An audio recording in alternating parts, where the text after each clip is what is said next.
bahwa keselamatan kita adalah mengikuti kitab yang benar-benar bisa dijamin. Dijamin apa?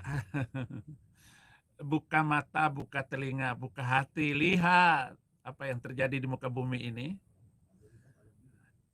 Kekacauan-kekacauan itu ya dari, apalagi kitab yang disucikan, dari orang yang dianggap suci, dengan kelakuan-kelakuan minta ampun, sangat-sangat memalukan. Menyebutkannya saja itu merinding, miris, mengerikan. Entah apalah lagi istilahnya. Assalamualaikum warahmatullahi wabarakatuh. Masih kembali di channel terbaru saya. Terima kasih pada teman-teman masih setia menonton, mendukung, menyaksikan konten dari channel ini. Jadi tentunya kita sudah mendengarkan bagaimana penjelasan dari Saifuddin Ibrahim Bunga Duda Tua ini. Jadi Saifuddin Ibrahim Bunga Duda Tua ini mengatakan Al-Quran itu bukanlah sebuah kitab suci, itu bukanlah firman Tuhan, itu hanya karangan dari Nabi Muhammad SAW. Kemudian banyak terjadi kekacauan di dalam Muslim itu karena kitab sucinya.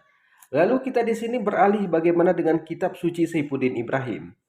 Kitab suci Saifuddin Ibrahim atau disebut dengan Alkitab atau Bible, berapa banyak terjadi kekacauan tentang ilmu pengetahuan di dalamnya. Bukankah Tuhan yang menciptakan langit dan bumi ini? Tuhan tahu bagaimana cara menciptakannya? Bukankah Tuhan menciptakan segala sesuatunya? Bukankah Tuhan tahu bagaimana cara menciptakannya? Lalu kenapa dengan Alkitab Saifuddin Ibrahim? Dikatakan di dalam Alkitab Saifuddin Ibrahim bahwa bumi ini mengapung di atas air. Langit itu punya tiang. Fungsi gunung itu untuk menahan goncangan gempa. Tercipta dulu binatang daratnya, baru tercipta burung. Padahal burung binatang darat. Ular makan debu, singa makan jerami. Berapa banyak terjadi kekacauan di dalam kitab suci Saifuddin Ibrahim. Kita lanjutkan. Saya nggak percaya, terus terang katanya. Nggak percaya dengan kitab suci itu. Jangankan Budi Asali yang memang dari dulu Kristen, saya ini guru kitab suci itu.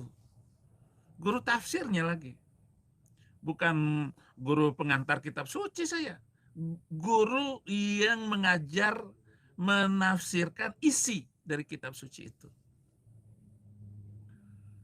Umur 40 tahun saya datang menerima dia, Yesus, sebagai Tuhan dan Juru Selamat. Maka tenanglah seluruh hidup saya.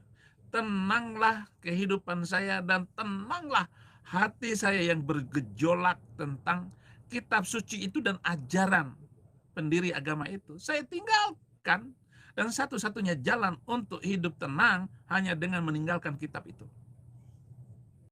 Kita tahan sejenak penjelasan dari Saifuddin Ibrahim Bongak Duda Tua ini. Jadi Udin Bongak Duda Tua ini mengatakan dia ini guru Al-Quran. Dia ini guru tafsir Al-Quran. Jadi dia ini sangat menguasai Al-Quran. Tapi kalau kita dengarkan bacaan dari Saifuddin Ibrahim kan masih banyak yang belepotan. Kemudian katanya setelah meninggalkan agama Islam, kehidupannya itu sangat tenang, sangat damai. Tenang di mana? Ditinggalkan oleh istri. Kerjanya cuman ongkang-ongkang kaki mengharapkan donasi yang tak pasti. Sedangkan si Sarah Ayu yang kerja banting tulang untuk menghidupin Saifuddin Ibrahim. Kemudian ditinggalkan oleh istrinya, kerjanya luntang-lantung jadi pengemis. Tidur di gubuk reot, ngemis-ngemis donasi, marah-marah, minta-minta. Apa itu kehidupan yang tenang? Bukankah kehidupan yang tenang itu kita santai, nggak ada memikirkan hal yang seperti itu? Ini ditinggalkan istri, itu kan saking oonnya, saking pemalasnya, makanya murtad.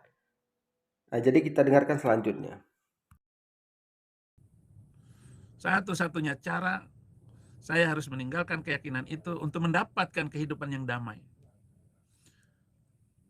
Bayangkan saudara-saudara, saya harus melakukan sebuah kegiatan dan harus menukar seluruh undang-undang ajaran itu. Ajaran negara NKRI itu harus dibubarkan. Harus berdiri yang namanya NII, N11. Harus berdiri. Kalau belum berdiri N11, maka semua orangnya masih berada dalam tanda tanya besar. Termasuk kamu Donitan. Kamu sehebat apapun, tetapi karena kamu tidak memberlakukan syariat kitab itu, nol. harus berlaku syariah law bagi seluruh bangsa Indonesia dari Sabang sampai Merauke. Baru kalau kamu ngomong seperti itu, kamu tetap di luar agama itu. Kamu hanya KTP doang.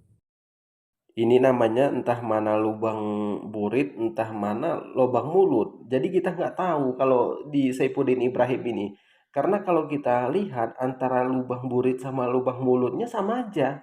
Jadi ketika viralnya Pak Panji Gumilang, Saifuddin Ibrahim ini kan mendukung NII, Negara Islam Indonesia. Kan itu yang didukung oleh Saifuddin Ibrahim. Saifuddin Ibrahim ini kan mantan guru di Pondok Pesantren Al Zaitun. Kenapa sekarang ini malah mencela NII?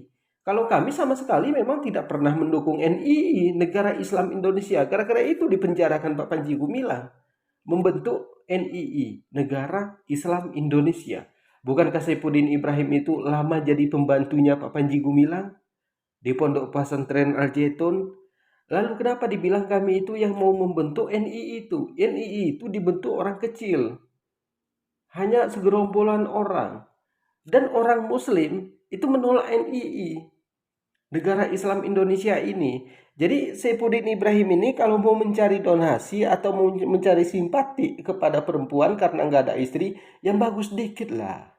Janganlah sedikit-sedikit memfitnah, sedikit-sedikit mencaci maki. Kayak mana orang mau perhatian sama Saifuddin Ibrahim? Udah tua bangka, Saifuddin Ibrahim bunga duda tua, ternyata masih duda sampai saat ini. Belum dapat istri juga, karena kerjaannya itu cuma mencaci maki, mengharapkan donasi yang tak pasti.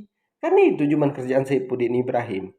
Nyari istri yang jauh yang lebih mudah, ditinggalkan. Apa nggak malu?